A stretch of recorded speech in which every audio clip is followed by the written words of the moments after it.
आने वाले कुछ महीने क्या हमें चैन से सोने देंगे या फिर आने वाला समय मुसीबतों का है? अभी तो सही बताऊं कुछ देखा ही नहीं है, अभी तो बहुत कुछ देखना बाकी है। लेकिन दोस्तों ये जो जुलाई का जो महीना है ये बहुत ही ज़्यादा डेंजरस है। योग ऐसे ही बने हुए हैं क्योंकि एक तरफ 9 नंबर और फिर 7 नंबर दोनों की आपस में दुश्मनी।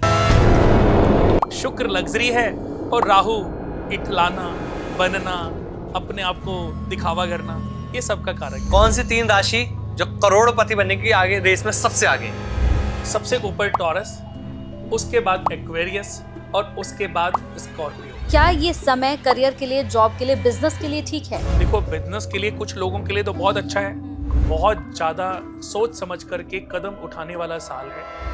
बहुत सारे लोगों की नौकरियां अभी भी जा सकती हैं। भारतीय प्रधानमंत्री नरेंद्र मोदी के लिए क्या उनकी कुंडली में कोई ऐसे योग बन रहे थे जब ये युद्ध की स्थिति हुई कि वो पीओके पे कब्जा कर सकते थे? जी, उन्होंने थोड़े से भी स्टेप अपग्रेड होकर के ले लिए होते तो जितना भी पीओके, जितना भी भारत का जो हिस्सा पाकिस्तान में मिला है, वो हमारा हो जाता, वो वापस से रिकवर हो सकता था।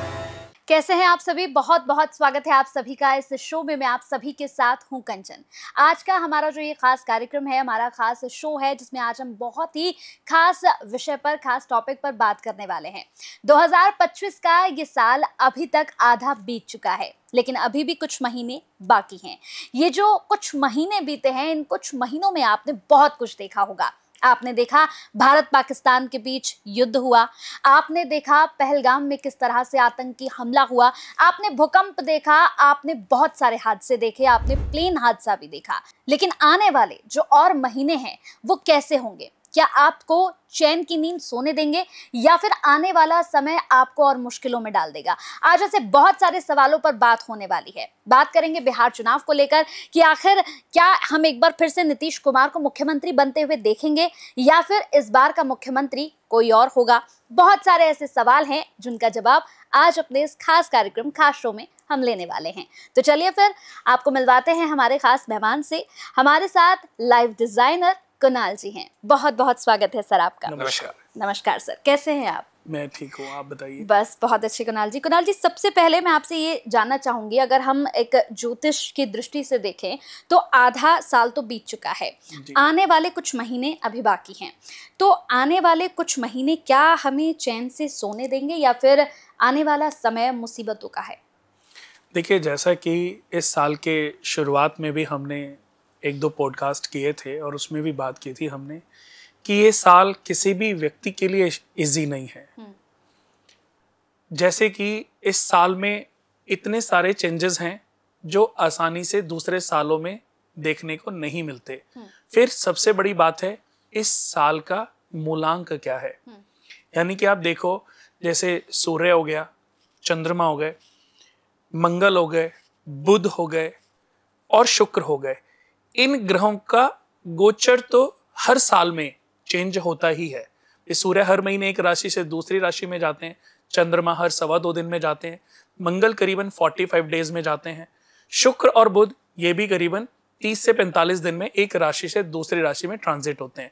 तो गोचर तो हर साल इनका चेंज ही हो रहा है क्योंकि साल में 12 महीने हैं, 365 डेज हैं। लेकिन इस साल क्यों, ये जो साल है ये क्यों दूसरे सालों से अलग है, उसके बारे में बताता हूं। पहले भी मैंने बताया था कि इस साल का जो नंबर है वो 9 नंबर है। यानी कि इस साल का जो राजा है वो मंगल है।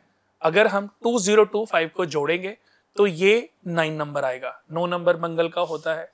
तो मंगल के हिसाब से तो ये बहुत ही पावरफुल साल होना चाहिए था, मेहनती होना चाहिए था। इस साल बहुत लोग मेहनत करके अपने जीवन में चेंजेस लेकर के आते। यानी कि कुछ ऐसे लोग जिनकी टर्नओवर अगर 1 करोड़ थी तो वो 1 करोड़ से 5 करोड़ पे पहुंच सकते थे। इस साल इतनी मेहनत हो सकती थी। लेकिन इस साल को हम 9 नंबर के बाद अगर बाद के जो 25 नंबर है इसको जोड़ें तो ये 2 और 5 ये 7 नंबर है। 7 और 9 का आपस में कोई तालमेल नहीं है, बिल्कुल भी सुटेबल नहीं है, 1% भी सुटेबल नहीं है, क्योंकि मंगल और केतु आपस में कॉम्बिनेशन, इसको अंगारक योग कहते हैं। और अंगारक योग क्या है? दो आग के गोले अगर आपस में टकरा जाएं तो उससे जो विस्फोट उत्पन्न होता है वो बहुत ज्यादा प्रलयंकारी होता है। तो ऐसा ही मंगल केतु का कॉम्बिनेशन है, जो कि अगर हम देखें तो इस साल करीबन 6 जून को बना है और जुलाई के एंड तक रहेगा। 28 जुलाई 29 जुलाई के आसपास में ये अलग होंगे। एक भाव से मंगल जो है सिंह राशि से कन्या राशि में प्रवेश कर जाएंगे, तब ये जो अंगारक योग है ये खत्म होगा। लेकिन अभी तो सही बताऊं कुछ देखा ही नहीं है, अभी तो बहुत कुछ देखना बाकी है। जैसे आपने एक सवाल किया कि जो आरंभ के जो 6 महीने जो बीते हैं, क्या हम बाद के 6 महीने चैन से सो पाएंगे? मैं कहता हूं कि बाद के तो शायद कुछ महीने फिर भी राहत दे जाएं, लेकिन दोस्तों ये जो जुलाई का जो महीना है ये बहुत ही ज्यादा डेंजरस है।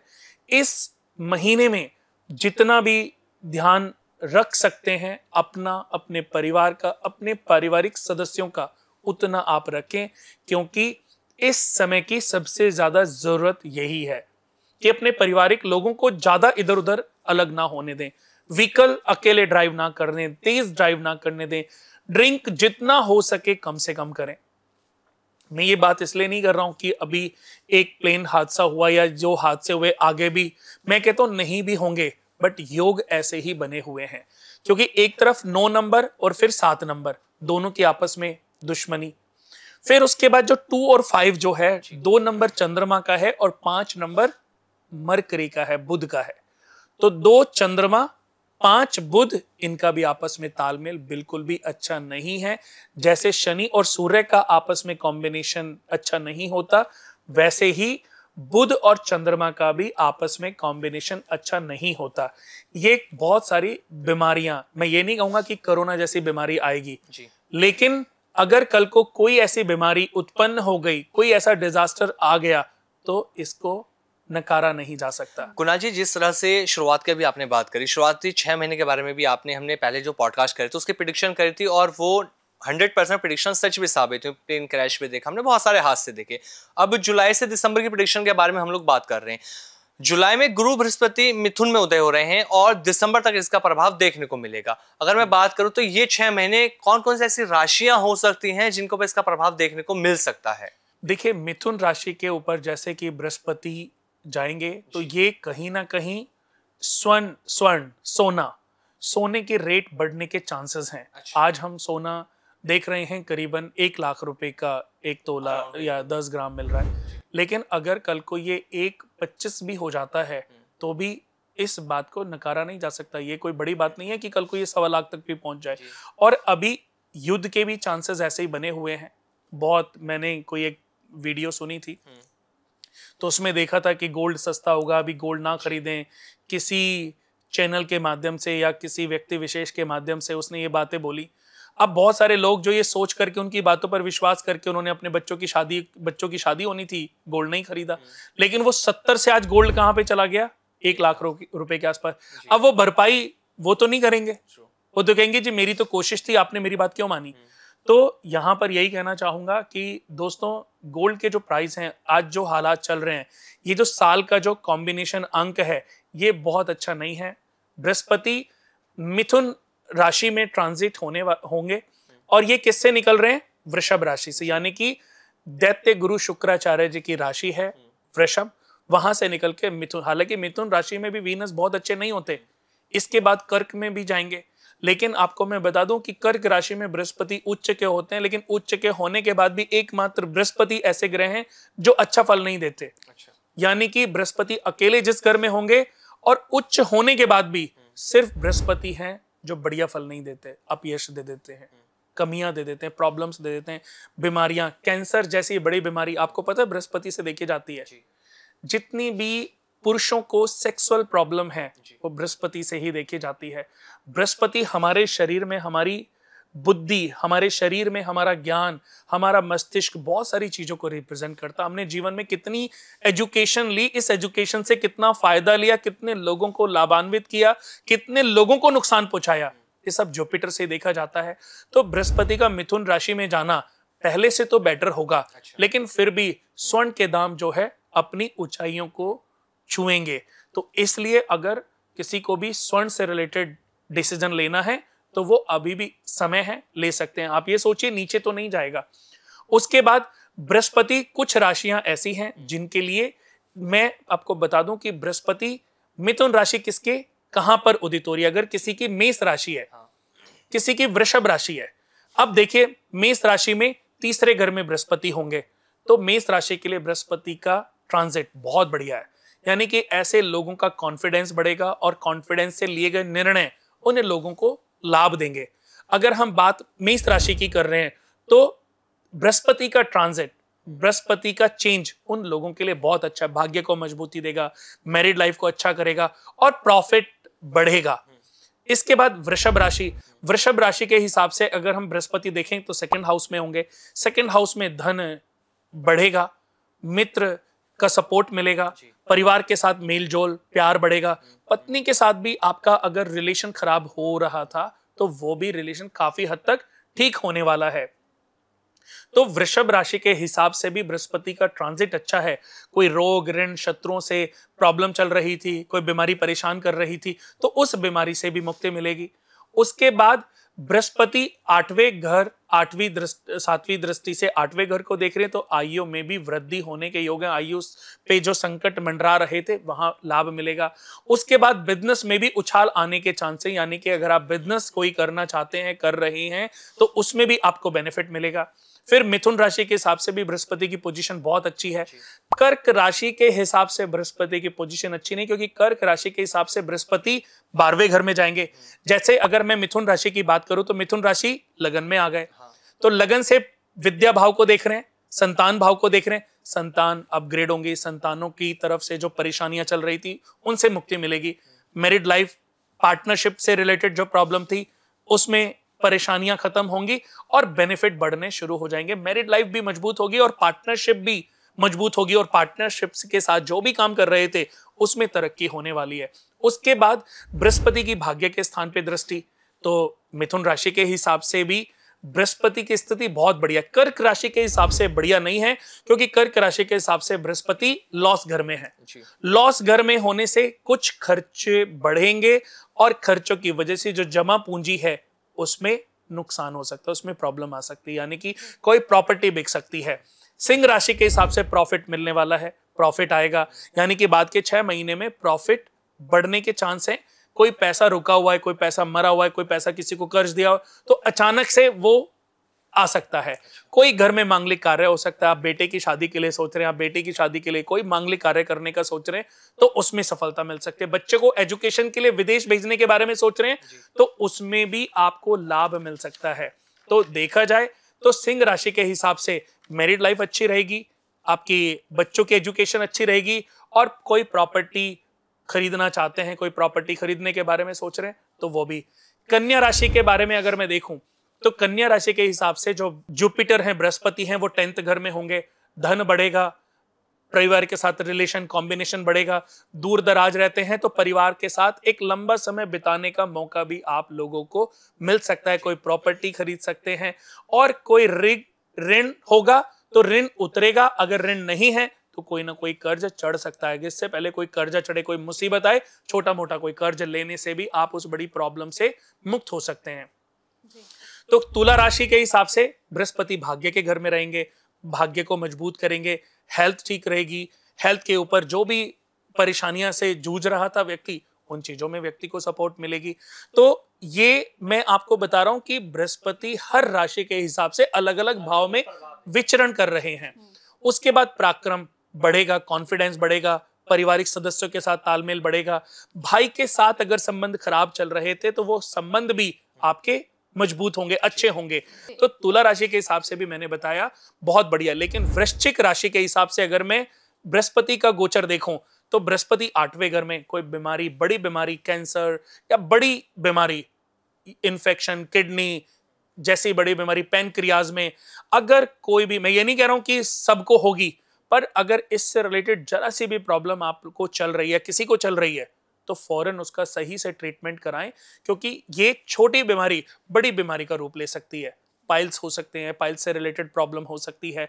तो 8वें घर में बृहस्पति को अच्छा नहीं माना गया।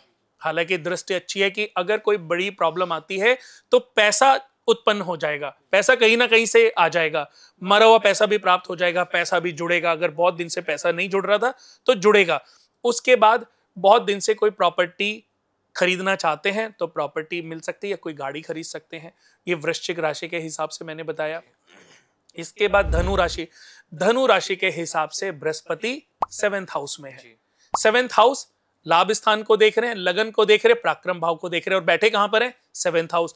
डे टू डे इनकम, परिवार, पत्नी का घर है, पार्टनर का घर है, तो वहां से फायदा मिलेगा। अगर बच्चों की शादी नहीं हुई है और धनु राशि है तो शादी होने के चांसेस हैं, पार्टनर मिलने के चांसेस हैं। अगर शादी हो गई है तो बच्चे होने के चांसेस हैं, पुत्र सुख प्राप्त होने के चांसेस हैं, प्रॉफिट बढ़ेगा, कोई मांगलिक घर में कोई मांगलिक वातावरण होगा, मांगलिक कार्य हो सकता है, हेल्थ ठीक रहेगी। यानी कि भाई बहनों की तरफ से, खुद की तरफ से, परिवार की तरफ से, पत्नी की तरफ से, प्रॉपर्टी की तरफ से खुशहाली रहने वाली है। धनु राशि के लिए बृहस्पति की ट्रांजिट बहुत अच्छी है। मकर राशि के हिसाब से बृहस्पति 6ठे घर में, कोई बड़ी बीमारी उत्पन्न हो सकती है, कोई आपके पैसे को मार सकता है, कोई आपके ऊपर षड्यंत्र रख सकता है, कोई कानूनी कार्रवाई हो सकती है, कोई नेगेटिव चीजें आपके ऊपर हावी हो सकती है, आप उल्टे सीधी चीजों में फंस सकते हो, गवर्नमेंट रिलेटेड कोई प्रॉब्लम उत्पन्न हो सकती है, तो ये आपको ध्यान रखना है। बिजनेस अगर कोई करना चाहता है तो बिजनेस की तरफ से अगर मैं देखूं तो कोई बिजनेस की स्टार्टिंग, प्रॉफिट आएगा नहीं आएगा ये अलग बात है, लेकिन कोई बिजनेस शुरू हो सकता है क्योंकि बृहस्पति 10th हाउस को देख रहा है। लॉस, खर्चों पर नियंत्रण होगा ये, लेकिन परिवार के दूसरे सदस्य खर्चे को बढ़ा करके आपकी जो इनकम है, जो उसको कैलकुलेशन है कि बजट जो है उसको बिगाड़ सकते हैं। फिर धन के कोई ना कोई 1-2 स्रोत और उत्पन्न होते, जैसे मैंने बताया कि बिजनेस होने के चांसेस हैं, लेकिन क्योंकि बृहस्पति धन भाव को भी देख रहे हैं तो बिजनेस से प्रॉफिट आने के चांसेस बढ़े हुए हैं। अगर आप सोच रहे हैं तो 100% बिजनेस करना चाहिए। कुंभ राशि के हिसाब से बृहस्पति 5वें घर में बैठे हैं, मिथुन राशि 5वें घर में उदित हो रही है। 5वें घर से भाग्य स्थान को, लाभ स्थान को और लगन को, यानी कि जितने भी लोगों की कुंभ राशि है उनके लिए अगले जो 6 महीने हैं वो बहुत अच्छे हो सकते हैं। अब मैं इसको, अगर कोई भी कि बृहस्पति भाग्य, लक बढ़ेगा, मजबूत होगा, विदेश ट्रैवल हो सकता है, विदेश से कोई बेनिफिट मिल सकता है, प्रॉफिट आ सकता है, कोई मांगलिक कार्य हो सकता है, हेल्थ ठीक रहेगी। बृहस्पति 5वें घर में बैठे संतानों की तरफ से भी चल रही परेशानियों से मुक्ति मिलेगी। तो कुंभ राशि के हिसाब से बहुत बढ़िया है। अब लास्ट राशि है मीन राशि। मीन राशि के हिसाब से बात करूं तो बृहस्पति 4थे घर में जाएंगे। 4था घर किसका है? माता का। इनकम, आय, भूमि, वाहन उत्पन्न हो सकती है, बढ़ सकती है। बृहस्पति के बारे में कहावत है कि बृहस्पति जिस घर में अकेले होते हैं, उच्च के होते हैं, बिल्कुल अच्छे नहीं होते, लेकिन मिथुन राशि में बृहस्पति अच्छे फल दे सकते हैं। मिथुन राशि में बृहस्पति का फल व्यक्ति को अच्छा प्राप्त हो सकता है। यानी कि मीन राशि के हिसाब से 4थे घर में बृहस्पति प्रॉपर्टी खरीदना चाहते हैं, कोई लकी ड्रॉ में आपने ड्रॉ डाला है, आपकी प्रॉपर्टी निकल सकती है। कोई प्रॉपर्टी के माध्यम से बड़ी इनकम इजाफा हो सकता है। कोई प्रॉपर्टी आप बेचना चाहते हैं, नहीं बिकी, बहुत अच्छी प्राइस में बिक सकती है। ये गूढ़ ज्ञान है, जिसने समझ लिया उसने मुसीबतों से छुटकारा पा लिया, और जिसने नहीं समझा वो इस माया जाल में फंसा हुआ है। बिल्कुल। कुणाल जी, आपने सारी राशियों के बारे में यहाँ पर बताया। मैं अब आपसे पूछना चाहूंगी कि ऐसी एक राशि आप किसे मानते हैं जो बिल्कुल फाइटर है, मतलब कभी हार ही नहीं मानती है जिंदगी में? देखो, एक राशि कहना तो बड़ा मुश्किल है, क्योंकि कुछ ऐसी राशियां हैं जो कभी हार नहीं मानती, जैसे कि बुल, वृषभ राशि, ये कभी हार नहीं मानती। अच्छा। जितना मर्जी इसके ऊपर मुसीबतें आ जाएं, ये फिर से खड़े होकर के मजबूती के साथ आगे बढ़ने का काम करती है। ये नेचर है वृषभ, टॉरस, बुल। वृषभ राशि के बाद सिंह राशि, ये इनके अंदर पेशेंस होता है, ये इंतजार करते हैं और सही समय का इंतजार करके फिर से छलांग लगा देते हैं। उसके बाद वृश्चिक राशि वाले इरिटेट होकर के आगे बढ़ते हैं, हालांकि बहुत बार टूटते हैं, बहुत बार गिरते हैं, बहुत बार इनको प्रॉब्लम्स आती हैं, लेकिन फिर से उठ खड़े होते हैं। और उसके बाद कुंभ राशि, वृषभ और कुंभ मेरी थोड़ी सी फेवरेट भी है। कुंभ राशि वाले भी पेशेंस भी होता है, समझदार भी होते हैं, और कितनी बार गिरने के बाद अपना दिमाग, अपनी सारी चीजों को एनालाइज करके फिर से आगे बढ़ने के लिए तैयार हो जाते हैं। अगर सबकी बात करूं तो टॉरस और कुंभ राशि, और अगर एक राशि की बात करूं तो टॉरस, ये कभी हार नहीं मानते। कुणाल जी, जैसे आपने फेवरेट राशि के बारे में बता दिया, जो हमने आपसे बात करी, आपने मेष से मीन राशि वाले के लिए बता दिया कि जुलाई से दिसंबर कैसा इन लोगों के लिए जाने वाला है। अब थोड़ा सा बात कर लेते हैं शेयर मार्केट को लेकर, क्योंकि ना शेयर मार्केट एक बहुत बड़ा टॉपिक रहा। 2025 जब शुरू हुआ, लोगों ने बहुत कुछ बताया, एस्ट्रोलॉजर्स द्वारा, आपसे भी हमने बहुत सारी प्रेडिक्शन करवाई थी। मुझे याद है जब आपके साथ एक हमने 2025 का पॉडकास्ट किया था, तो आपने एक प्रेडिक्शन की थी कि मई के महीने में थोड़ी सी शेयर मार्केट अब जाएगी, मई और जून के में, उसके बाद फिर धीरे धीरे डाउन होगी। तो अब जुलाई से लेकर दिसंबर क्या लगता है, शेयर मार्केट क्या उछाल लाएगी या फिर से लॉसेस देखने को मिलेंगे? यही कहूंगा कि जो बेचारे नई जनरेशन है और जो कम पैसों को लेकर के अभी बैठे हुए हैं, वो शॉर्ट टर्म शेयर में पैसे ज्यादा इन्वेस्ट ना करें, क्योंकि बहुत उठा पटक वाला साल है ये। अगर आपका समय अच्छा नहीं है, आप जिस शेयर में पैसे लगाएंगे वो शेयर नीचे चला जाएगा, इसको ऐसे समझ लीजिए। अगर आपका समय बढ़िया चल रहा है तो जुलाई तक इंतजार करिए, जुलाई के बाद शेयर में पैसे लगाना आपको थोड़ी सी तरक्की, थोड़ी सी ग्रोथ दे सकता है, यानी कि 10-15%, 25% तक ग्रोथ दे सकता है। लेकिन लॉन्ग लास्टिंग यही कहूंगा कि ये साल बहुत संभल कर चलने वाला साल है। तो कम पैसे वाले छोटे जो बेचारे निवेशक हैं, उनको ये सलाह है, जैसे स्टार्टिंग साल में भी मैंने बोला था कि इस साल में कुछ लोग बहुत राइज करेंगे, लेकिन शेयर के मार्केट से बहुत लोग जो है बर्बाद भी होंगे। अगर हम करियर के लिहाज से देखें कुणाल जी यहाँ पर, तो क्या आने वाला समय, क्योंकि हमने देखा कि जब शुरुआत की अगर हम बात करें तो बहुत से लोग नौकरी के लिए, बिजनेस के लिए परेशान रहे, तो क्या ये समय करियर के लिए, जॉब के लिए, बिजनेस के लिए ठीक है? देखो, बिजनेस के लिए कुछ लोगों के लिए तो बहुत अच्छा है। जैसे आप देखिए, जैसे कुछ चीजें हैं उनमें तो कमी नहीं आ रही है, जैसे खाने पीने की चीजें हैं, रोजमर्रा रूटीन की जो चीजें हैं उनमें क्या कमी। लेकिन अभी कोई जैसे कंट्रीज में आपस में आप देख रहे हो लड़ाइयाँ हो रही हैं, तो जब ऐसी लड़ाइयाँ होती हैं तो आदमी अपने शौक के बारे में ज़्यादा नहीं सोचता। सिर्फ राशन पानी तो चीज़ें घर में रख लेता है, लेकिन उसको बोलो कि अपने प्लान के बारे में बताओ, कहाँ इन्वेस्टमेंट करोगे, कौन सी प्रॉपर्टी खरीदोगे, वो इन सब चीज़ों में दिमाग नहीं लगाएगा।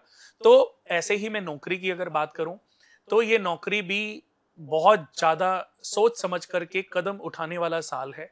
बहुत सारे लोगों की नौकरियां अभी भी जा सकती हैं, यानी कि अगर मैं बात करूं तो बहुत सारे लोगों को यूएस से, अभी मैं यूएस ट्रिप पे था 1 महीना, तो यूएस में भी बहुत सारे लोगों को, करीबन लाखों लोगों को नौकरी से अभी वो बेघर हुए हैं।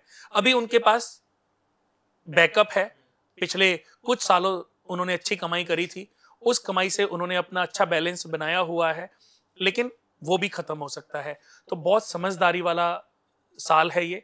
इस साल अगर आपकी जॉब अच्छी चल रही है तो कोई भी रिस्क लेने वाली जॉब से बचें, कि आपको लगता है कि आपको एक अच्छी ऑफर मिल गई है, आपको शायद अच्छी ऑफर मिल सकती है, यहाँ पर थोड़ी सी बातचीत आपकी ठीक नहीं चल रही है। जैसे कुछ दिन पहले भी एक का कॉल आया कि मेरा जो बॉस है उसके साथ मेरी पट नहीं रही है, तो मैं उसके साथ, क्या मेरा समय ठीक है, लड़ लो। मैंने कहा नहीं, अभी सॉरी बोल के समय को शांत करो, जब समय आएगा तब छोड़ के आप निकल जाना। लेकिन अभी अगर आपने यहाँ लड़ाई, क्योंकि आपके पास नॉलेज है, सब कुछ है, लेकिन आपके लिए जॉब भी तो बढ़िया होनी चाहिए। अगर आपको कल को जॉब अच्छी नहीं मिली तो फिर क्या करोगे?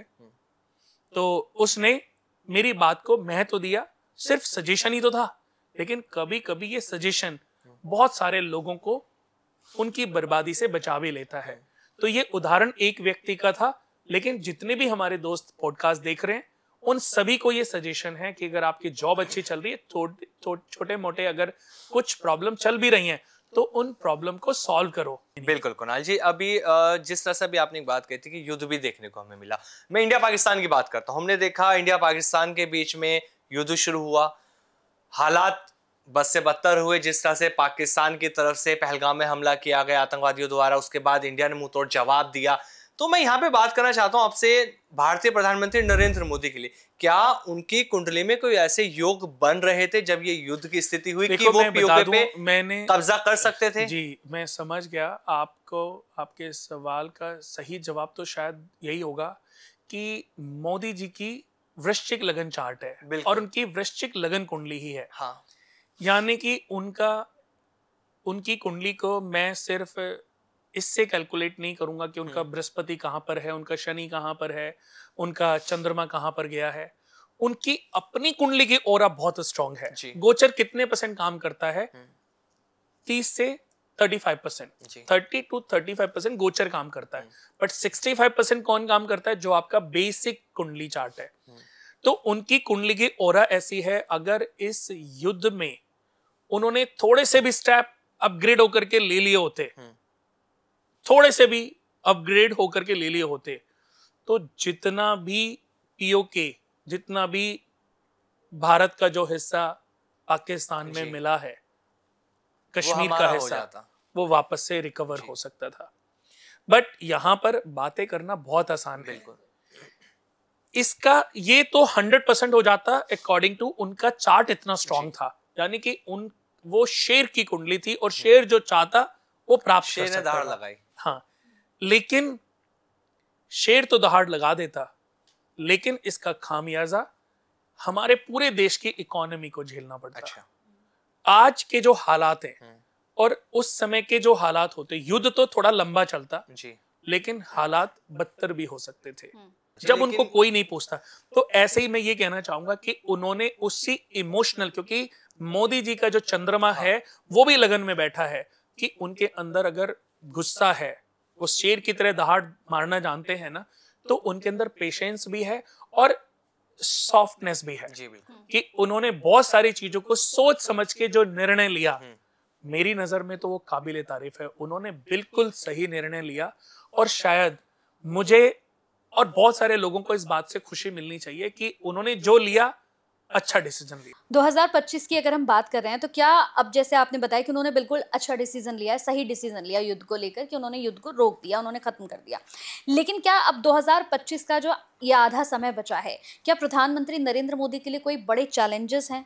चैलेंजेस तो हैं। चैलेंजेस, सबसे बड़ा चैलेंज तो उनके लिए है अभी बिहार में जो चुनाव होने वाला है, और उसके बाद बिहार के बाद जो है वेस्ट बंगाल में भी चुनाव होगा। तो वहां इस बार के जो चुनाव हैं वो थोड़े से चैलेंजेस तो उनके लिए हैं। और मैं ये भी आपको बता दूं कि जो पश्चिम बंगाल का जो चुनाव है उसको जीतना इजी नहीं है, क्योंकि वहां अपना एक अलग षड्यंत्र रचा हुआ है लोगों ने। तो वहां पर चैलेंज थोड़ा ज्यादा है, और मैं यही कहूंगा कि वहां अगर जीतने का अगर मैं परसेंटेज बोलूं तो 30 से 40% चांस है। मैं बिहार की बात करूं तो यहाँ 70 to 90% चांस है। यहाँ चांसेस हैं क्योंकि नीतीश कुमार जी की भी कुंडली, उनकी जो राशि है वृश्चिक राशि है, और हमारे देश के जो पीएम है उनकी राशि भी वृश्चिक राशि है। तो अभी अगले जो 2-2.5 साल हैं, अगले जो 2-2.5 साल हैं सुखों के बड़े हुए हैं, पावर के बढ़े हुए हैं। क्योंकि गोचर के हिसाब से अगर मैं बात करूं तो दोनों का साल, दोनों के जो अगले 2-3 साल हैं वो अच्छे हैं। तो फिर से मैं पूरे 5 साल के लिए तो नहीं बोलूंगा, लेकिन एक पार्ट तो उनको फिर से सीएम बनने का मौका मिल सकता है, या ऐसा भी हो सकता है कि उनको पीएम की तरफ से, हमारे देश के जो पीएम है उनकी तरफ से कैबिनेट में कोई ना कोई बड़ी पोजीशन, बड़ा मंत्रालय उनको मिल सके। वहीं अगर जैसे आपने नीतीश कुमार की बात करी, वहीं अगर मैं बात करता हूँ बिहार इलेक्शन में, तो एक नाम और चर्चा में आया, वो था तेजस्वी यादव और साथ ही चिराग पासवान का। ये दो ऐसे युवा चेहरे कि सबको लगता है कि इनमें से किसी एक का सीएम बनना जरूरी है। जिस तरह से बिहार की अर्थव्यवस्था की मैं बात करूं, या जिस तरह से वहां पे काम हुआ पॉलिटिक्स पार्टियों का, वो ढंग से नहीं हो पाया, तो लोगों को लगता है कि इनमें से कोई चेहरा होना चाहिए। ज्योतिष की गणना क्या कहती है, चिराग पासवान या तेजस्वी यादव? देखो, जैसे आपने बोला, चिराग पासवान जी की कुंडली भी मैंने देखी है, स्टडी की है। उनकी कुंडली में भविष्य में मुख्यमंत्री बनने के चांसेस बहुत ज्यादा है। मैं कंपेयर करूं तेजस्वी यादव जी से, तो मैं ये देखता हूं कि चिराग पासवान की जो कुंडली है वो बहुत ही पावरफुल है, और भविष्य में ये दोनों ही अपने आने वाले समय में मुख्यमंत्री बनेंगे। इसको मैं डिनाई नहीं कर सकता, क्योंकि ये योग तो वो लेके बैठे हैं, ये योग तो वो लेके बैठे हैं कि आने वाले समय में, अभी के लिए स्ट्रगल है, बट समय आएगा कि एक समय ऐसा भी होगा कि इनके मुख्यमंत्री पद पर बनने के चांसेस बढ़ेंगे भी, और ये बनेंगे भी। तो जेडीयू और बीजेपी का गठबंधन क्या कंटिन्यू रहेगा या टूट सकता है? रहेगा, क्योंकि अभी ऑप्शन भी नहीं है। अभी अगर देखा जाए तो नीतीश कुमार जी की एज भी काफी हो चली है। अब वो देखो, पहले जो भी मर्जी उनके बारे में लोग बोलते हों या जो भी चीजें उन्होंने करी हो, अच्छी बुरी पे मैं नहीं जा रहा हूँ, बट मैं यही कहना चाहूंगा कि वो समय था। आपकी इधर से प्रेडिक्शन उधर की मोहर किस पे लगती है? मैं आपको 3 ऑप्शन एक बार फिर से देता हूँ, तेजस्वी यादव, चिराग पासवान या नीतीश कुमार। आपकी मोहर किस पे लगती है कि हाँ ये भविष्यवाणी आपकी हो सकती है?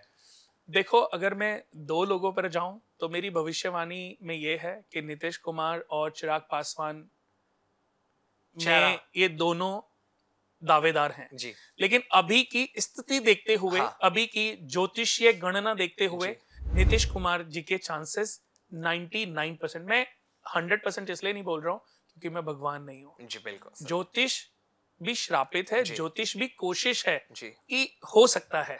बट अब ये तो आपने वैसे तो देखा जाए मेरे लिए बहुत इजी जवाब है कि नीतीश जी बनेंगे या वो बात आ गई कि इस औरत ने बच्चा कंसीव किया, बेटा होगा कि बेटी होगी, एक तो होना ही है ना। सही बात है। तो या तो मैं सही होऊंगा या झूठ होऊंगा, 50% में सही, बट ये गणना नहीं है। ज्योतिषीय कैलकुलेशन तो 100% है कि ये कंसीविंग का तुक्का नहीं लगाया जा सकता। हाँ, बट मैं कहता हूँ फिर भी अभी थोड़ी जल्दबाजी होगी। लेकिन अभी की अगर मैं ज्योतिषीय गणना देखूं तो नीतीश कुमार जी के जो स्टार्स हैं वो बहुत अभी दावेदार मजबूत हैं। कुणाल जी, अयोध्या, काशी, मथुरा की अगर मैं बात करूं, इन धार्मिक स्थानों पर का कोई बड़ा मूवमेंट आपको नजर आ रहा है? कोई बड़ा फैसला, कोई बड़ा डिसीजन हो सकता है? दिवाली से पहले पहले उत्पन्न हो सकती है, यानी कि जून के एंड होते होते और दिवाली से पहले पहले उत्पन्न हो सकती है और परमानेंट सॉल्यूशन भी उसका हो सकता है। बाकी अगर मैं मथुरा की बात करूं तो वहां भी छोटी मोटी प्रॉब्लम आएगी, वहां भी कोई बड़ी प्रॉब्लम आने के चांसेस नहीं है। अभी हमने देखा कुणाल जी, ईरान और इजराइल के बीच युद्ध चला कुछ दिन, उसके बाद सीज फायर हुआ। सीज फायर होने के बाद हम देखा अमेरिका एक बार फिर से हीरो बनकर निकला कि सीज फायर रुकवा दिया गया, दोनों में सहमति हो गई। आपको क्या लगता है, दुनिया पर युद्ध का खतरा वाकई टल चुका है या ये युद्ध दोबारा आगे हो सकता है? इसका असर भारत पर भी होगा? देखो, इसका सही जवाब मैं दूं कि ईरान को भी और इजराइल को भी, दोनों को ये समझ आ गया कि इस लड़ाई से कितनी तबाही उनकी हुई है। बिल्कुल, इजराइल को भी समझ आ गया और ईरान को भी। और दूर से बैठ करके कोई मजे ले रहा था। कहते ना वो बिल्ली की बंदर बाट में बंदर मजे ले गया। वो कैसे मजे ले गया कि 2 बिल्लियां एक रोटी पे लड़ रही थी। 2 बिल्लियां एक रोटी पे लड़ रही थी। तो उन्होंने कहा कि बंदर ने पूछा कि तुम लड़ क्यों रहे हो? तो उन्होंने बोला कि इसको बराबर बराबर बांटना है। लेकिन मुझे पता है कि ये भी बराबर नहीं बांटेगा कि बिल्ली। उस बिल्ली ने कहा ये भी बराबर नहीं बांटेगी। तो बंदर ने कहा इसमें क्या बड़ी बात, मैं बांट देता हूं। तो उसने कहा ये सही है। तो उसने एक तराजू एक तरफ रख दिया, एक तरफ हल्का सा पलड़ा ऊपर था, एक नीचे था। तो उसने उसमें से रोटी तोड़ी और खा ली कि ये मैं खा लूं क्योंकि इसके तोड़ने से बराबर हो जाएगा। कि उसने कहा हाँ, दोनों ने सहमति दिखाई, उसने वो खा ली कि अब ये वाला पलड़ा है। तो फिर उसमें से तोड़ा एक टुकड़ा, खा लिया। फिर उसमें से करते करते दोनों के पास 6 रोटियों में से अब बची नहीं, एक रोटी बची। तो उसने बोला ये कि ये देखो, मैंने तुम दोनों की मैंने तुम दोनों का शेयर जो बांटा है, मैंने जो मेहनत करी है रोटी बांटने में, तो मेरी मेहनत का भी तो फल होना चाहिए। लास्ट की रोटी वो खा गया। तो अमेरिका ये कर गया। तो अब मैं ये तो आप बोल रहे हो, ये तो नहीं बोलूंगा क्योंकि मैं यूएस विजिट करता रहता हूँ। बाहर का आदमी हमेशा ऐसे ही मजे ले जाता है। अब बात आते हैं उन 2 बिल्लियों पर, या बात करते हैं इजराइल पर और ईरान पर। तो इन दोनों की लड़ाई में उन दोनों को यह समझ आ चुका कि उन्होंने क्या खोया है। तो अभी लड़ाई होने के चांसेस, जितनी भी लड़ाई प्रॉब्लम आएगी, ये 2 महीने जो हैं according to planet position dangerous हैं। जब ये 2 महीने खत्म होंगे, यानी कि अगर कोई भी प्रॉब्लम उत्पन्न हुई तो मैं आपको बता दूं कि ये अभी इसी महीने उत्पन्न हो सकती है, अगले महीने उत्पन्न हो सकती है। जुलाई का महीना निकलने के बाद शांति धीरे धीरे बढ़ती चली जाएगी। एक आखिरी प्रेडिक्शन इस पॉडकास्ट की आपसे, फिर 1-2 छोटे छोटे सवाल और होंगे जो आपसे किए जाएंगे। जिस तरह से युद्ध हमने देखा, ईरान इजराइल की हमने बात कर ली, इंडिया पाकिस्तान की भी हमने बात कर ली, आपको क्या लगता है जिस तरह से लोगों की मानसिकता बन चुकी है कि जो देश है वो तीसरे विश्व युद्ध की तरफ जा रहा है, थर्ड वर्ल्ड वॉर हो सकता है, क्या ये प्रिडिक्ट किया जा सकता है? हाँ, बिल्कुल किया जा सकता था और बिल्कुल ये साल ऐसा ही है हाँ। कि इस साल हम तीसरे विश्व युद्ध की तरफ बढ़ रहे थे। जो शुरुआती आसार थे ना जनवरी के बाद से, वो ऐसे ही थे। मार्च के बाद वो और प्रबल हुए। अप्रैल में जब इंडिया और पाकिस्तान का आपस में जो युद्ध हुआ, तो ऐसे चांसेस हद से ज्यादा यानी कि 50% अपग्रेड हो गए थे कि तीसरा विश्व युद्ध हो सकता है। लेकिन जो भी यूएसए ने जो भी भागीदारी निभाई हो या जो भी वजह बना हो ये युद्ध में सीज फायर होने का, या पाकिस्तान या इजराइल और ईरान में, सही बताऊं तो तीसरा विश्व युद्ध होते होते टलने की तरफ मुड़ चुका है। अच्छा। और मैं बता दूं कि अगर दोबारा से युद्ध हुआ किसी भी कंट्री में, क्योंकि अभी भी देखो रशिया और यूक्रेन में प्रॉब्लम चल रही है, इजराइल और ईरान में प्रॉब्लम चल रही है, और इधर भारत और पाकिस्तान की प्रॉब्लम है। अभी अगले 1-1.25 महीना जो बचा है, इस महीने भी कुछ भी हो सकता है। एक छोटी सी लापरवाही या एक छोटा सा ईगो स्टंट बड़ी प्रॉब्लम दे सकता है। लेकिन चलो ये तो एक अलग बात हो गई कि प्रॉब्लम का नुकसान तो होगा, ये तो बात सोचने वाली बात है, लेकिन होने के चांसेस अभी भी हैं। जुलाई अगर निकल गया तो उसके बाद फिर चांसेस जो हैं वो 10% रह जाएंगे। अभी अगर 60 to 70% है, फिर 10% रह जाएंगे। मतलब ये कहना भी गलत नहीं होगा कि अगर जुलाई तक कंट्रियों में आपस में कोई डिस्प्यूट नहीं होता, कोई भी प्रॉब्लम नहीं आती, तो मुझे लगता है कि आगे आने वाले समय में कोई भी युद्ध जो है, वो जो तीसरा विश्व युद्ध का जो माहौल है, ये नहीं होगा। और अभी के जो सितारे हैं वो ऐसे नहीं बन रहे कि अब ये प्रॉब्लम जो है तीसरे विश्व युद्ध तक जाए, क्योंकि तीसरे विश्व युद्ध के लिए अब तक युद्ध हो चुका होता, अब अभी भी ये कंट्री आपस में लड़ रही होती। कुणाल जी, एक ऐसा योग जिसके बारे में जानना चाहूंगी जो रोडपति से इंसान को करोड़पति बना देता है, अखंड साम्राज्य योग। अच्छा। अखंड साम्राज्य योग सिर्फ 4 लगन चार्ट में बनता है, या तो वृषभ लगन में, या वृश्चिक लगन में, या कुंभ लगन में, या सिंह लगन में। इनके अलावा किसी लगन में ये चार्ट नहीं बनता। मैंने कितने लोगों के कुंडलियां 70, 80 इयर्स, 50, 60 इयर्स की एज में कुछ लोगों की देखी, और उनकी कुंडली को देख करके मुझे इतना पछतावा हुआ। मैंने उनको बोला काश के आप मुझे 20 साल पहले मिले होते, काश के मुझे 30 साल पहले मिले होते, तो आज कम से कम आप 1-2 लाख करोड़ के आदमी होते। तो बोलते कुणाल जी अब आ गए। तो मैं बोलता हूँ कि जैसे आप इस एज में आए हो ना, 60 साल में जो आपके ग्रहों की जो एज है वो आपके एज के जैसी है। जैसे आप वृद्ध हो गए, रिटायरमेंट की स्टेज पे पहुंच गए, तो आपके ग्रह भी रिटायरमेंट वाली एज पे पहुंच गए। व्यक्ति की 30 और 60 साल की एज में अगर उसको सही से जानकारी मिल जाए इन ग्रहों की, तो व्यक्ति रोडपति से करोड़पति नहीं, अरबपति, शंखपति बन सकता है। तो अपने अपनी कुंडली सबको देखनी चाहिए, जैसा कुणाल जी ने बनाया, पता लग जाएगा। अखंड साम्राज्य योग, जैमिनी राजयोग, चंद्र मंगल एक साथ बैठ जाए, महालक्ष्मी योग, ये बड़े दुर्लभ योग होते हैं। लेकिन अखंड साम्राज्य योग दुनिया का सबसे पावरफुल राजयोग है, जो हमारे देश के प्रधानमंत्री जी, जो वॉरेन बुफे की कुंडली में बना हुआ है, जो टाटा जी की कुंडली में बना हुआ था, जो मुकेश अंबानी जी की कुंडली में, धीरू भाई अंबानी जी की कुंडली में बना हुआ था, जो बिल गेट्स की कुंडली में बना हुआ था, जो टेस्ला के मालिक की कुंडली में बना हुआ है। बिल्कुल। ट्रंप जी की कुंडली में भी अखंड साम्राज्य योग बना हुआ है। बिल्कुल। तो मुझे लगता है कि जितने भी लोग इस हमारे खास कार्यक्रम को देख रहे होंगे, प्रोग्राम को देख रहे होंगे, वो इस प्रोग्राम के बाद अपनी कुंडली तो पक्का चेक करवाने वाले हैं कि कहीं ऐसा ना हो कि हमारी कुंडली में भी ऐसा योग और हमें पता ही ना चल पाया हो। बहुत लोग हैं जिनको पता नहीं चलता और समय निकल जाता है, फिर हाथ मलते रहते हैं। समय, सही समय पर सही व्यक्ति का मिलना बहुत जरूरी है। तो बिल्कुल, अगर जितने भी लोग इस प्रोग्राम को देख रहे हैं, देखिए हम बार बार यही कह रहे हैं कि सही समय पर सही व्यक्ति का मिलना बहुत जरूरी है। तो कुणाल जी आपको मिल ही गए।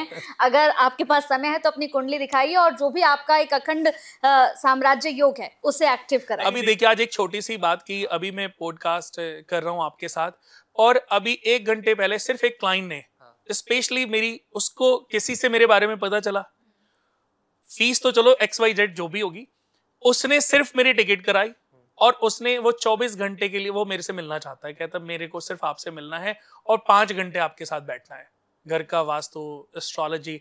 तो उसने भी टिकट कराई। मैं सुबह की 4 बजे की फ्लाइट से जा रहा हूँ और कल रात को या परसों की फ्लाइट से मैं वापस आऊंगा। हालांकि मैं भी जाना नहीं चाहता हूँ लेकिन फिर भी जा रहा हूँ, क्योंकि मैं ये सोचता हूँ कि हो सकता है ये ईश्वर का फरमान हो सकता है ईश्वर भी चाहते हो कि मेरे माध्यम से उसकी किस्मत में परिवर्तन आए।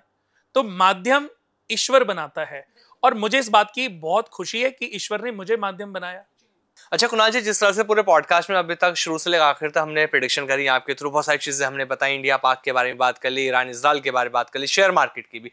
अब एक छोटा सा, या तो इसे रैपिड फायर समझ लीजिए मेरा और कंचन का, या 1-to-1 फास्ट वाला समझ। तो शुरू कर लेते हैं कंचन। एक बिल्कुल, तो सबसे पहले मैं यही पूछूंगी कि आपकी सबसे फेवरेट राशि कौन सी है? टॉरस। और सबसे आपके लिए खतरनाक राशि जिससे आप डरते हैं? स्कॉर्पियो। ऐसी कौन सी राशि है जो बहुत जल्दी इमोशनल हो जाती है और फिर उसका दिल टूटता ही रहता है, फिर जुड़ता नहीं है? कन्या राशि। और सबसे गुस्सा कौन सी राशि वाले लोग करते हैं, मेल और फीमेल दोनों का बताइएगा।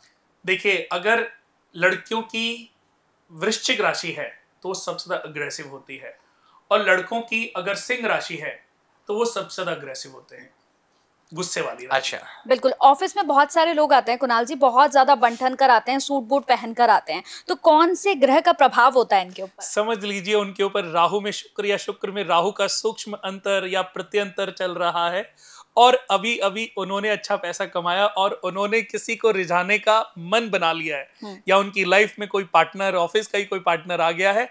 तो अभी ऐसी स्थिति अगर है तो ये राहु और वीनस से ही जन्म लेते हैं, क्योंकि शुक्र लग्जरी है और राहु इठलाना, बनना, अपने आप को दिखावा करना, ये सब का कारक है। कौन सी 3 राशि जो करोड़पति बनने की आगे रेस में सबसे आगे हैं? सबसे ऊपर टॉरस, उसके बाद एक्वेरियस और उसके बाद स्कॉर्पियो। ऐसी कौन सी राशि है कुणाल जी जिससे बहुत जल्दी जल्दी प्यार हो जाता है? देखिए, ऐसी राशि है तुला। तुला राशि और वृषभ राशि। वृषभ राशि की भी मैं बात करूं तो बाद में, तुला राशि को बहुत जल्दी अट्रैक्शन हो जाता है, बहुत जल्दी उनके लड़ाई झगड़े भी होते हैं, उनका अलगाव भी होता है, लेकिन बहुत जल्दी जल्दी उनकी लाइफ में कोई ना कोई फिर से अट्रैक्शन किसी न किसी के प्रति हो जाता है। छोटी छोटी बात पर गुस्सा बहुत जल्दी आ जाता है लोगों को, कौन सी राशि वाले होते हैं? देखिए, छोटी छोटी बातों पर गुस्सा आने वाली राशि है मेष। मेष भेड़ की तरह है, एरीज। हाँ। तो इनको जरा सी भी बातें पसंद नहीं आई तो बहुत जल्दी गुस्सा आता है और बहुत जल्दी शांत भी हो जाता है। ऐसी कौन सी राशि है कुणाल जी जो फिजिकली बहुत ज्यादा अट्रैक्ट होते हैं दूसरों को देखकर? ऐसे मीन राशि वाले हैं। हालांकि बहुत जल्दी अगर मैं बात करूं तो मीन राशि वालों को बहुत जल्दी अट्रैक्शन हो जाता है, उनको एक अच्छा पार्टनर चाहिए होता है, और हर किसी की इमोशनल बड़ी बातों में अपना पार्टनर, अपना दोस्त, अपना हमराही वो ढूंढ लेते हैं। आखिर रैपिड फायर, सच्चा प्यार कौन सी राशि करती है? देखिए, ये वैसे तो बड़ा मुश्किल सवाल है, लेकिन फिर भी मैं, क्योंकि इस सवाल का आंसर जानता हूं, क्योंकि अपनी स्टडी है मेरी, करीबन मैंने 2-3 हजार कुंडलियों पर केस स्टडी किया, तब मैं आपको बता रहा हूं कि सिंह राशि और सिंह लगन वाले ऑलवेज सच्चे होते हैं। अच्छा, उन लोगों पर कभी भी जी शक नहीं करना चाहिए। चलिए, आखिरी सवाल ले लेते हैं कुणाल जी। जो लोग परेशान है कि उनका बैंक बैलेंस बढ़ नहीं रहा, पैसा आता तो लेकिन टिकता नहीं है, तो ये जो 6 महीने बच रहे हैं, अब ऐसा कोई उपाय बताएं जिससे लोग करें और उनका बैंक बैलेंस लगातार ऐसे जाए, ऐसे ना आए। अच्छा, कैसा उपाय बताऊं? हर धर्म का व्यक्ति कर सके, जिसे कोई भी कर सके, कोई भी कर सके। दोस्तों, सच में वैसे तो ये बड़ा अच्छा पॉडकास्ट रहा है, और मैं आपको बता दूं कि ये ऐसा उपाय मैं आपको बताने जा रहा हूं कि जिससे इस साल के एंड तक आपके घर में बरकत जमीन से लेकर के आसमान तक छू सकती है। सुख सुविधाएं, इनकम, आय, भूमि, वाहन, हर चीज में आपके अकॉर्डिंग बढ़ोतरी हो सकती है। घर में एक दिन, घर में हफ्ते में एक दिन, शुक्रवार का दिन चुन लें तो बहुत अच्छा है, सोमवार का दिन चुन लें, संडे का दिन चुन लें, एक साथ बैठ करके खाना खाएं, और शुक्रवार के दिन घर की जो स्त्री है, पत्नी, बहन या माता जो भी है, वो अपने हाथ से कुछ भी सफेद मीठा बनाए और अपने हाथ से सबकी प्लेट में डाल करके उनको खिलाए। ये इतना प्यारा और दुर्लभ उपाय है कि हर घर, हर जाति, हर व्यक्ति विशेष के घर में ये बरकत लेकर के आएगा। माँ लक्ष्मी ऐसा नहीं कि वो हिंदुओं की है, मुस्लिम्स की नहीं है, सिखों की नहीं है या क्रिश्चियंस की नहीं है। माँ लक्ष्मी का मतलब है एक ऊर्जा, वो ऊर्जा सबकी है। इस उपाय को करिए और उसके बाद इस साल के एंड तक अपनी किस्मत को बदलता हुआ देखिए। बिल्कुल, बहुत शानदार उपाय भी आपने बता दिया और बहुत शानदार पॉडकास्ट रहा, और सबसे मजेदार जो रैपिड फायर आपने दिया लोगों को बहुत ही पसंद आने वाला है। और आपकी प्रेडिक्शन लाजवाब रहती हैं, लास्ट टाइम भी हमने की थी, वो एकदम प्रेडिक्शन आपकी अच्छी निकली। इस बार भी लोग जो है पॉडकास्ट देखें वो यही कहेंगे कि जो कुणाल जी ने बताया वो एकदम एक्यूरेट बताया। तो जो भी कोई सवाल आपका कुछ रहा जो हमने नहीं पूछा, कमेंट करके बात कर सकते हैं। डिस्क्रिप्शन पूरी डिटेल, आपका जो भी कमेंट है होगा उसका आंसर कुणाल जी की तरफ से आपको दिया जाएगा। बहुत बहुत धन्यवाद कुणाल जी हमारे इस पॉडकास्ट में आने के लिए। नमस्कार सर। नमस्कार।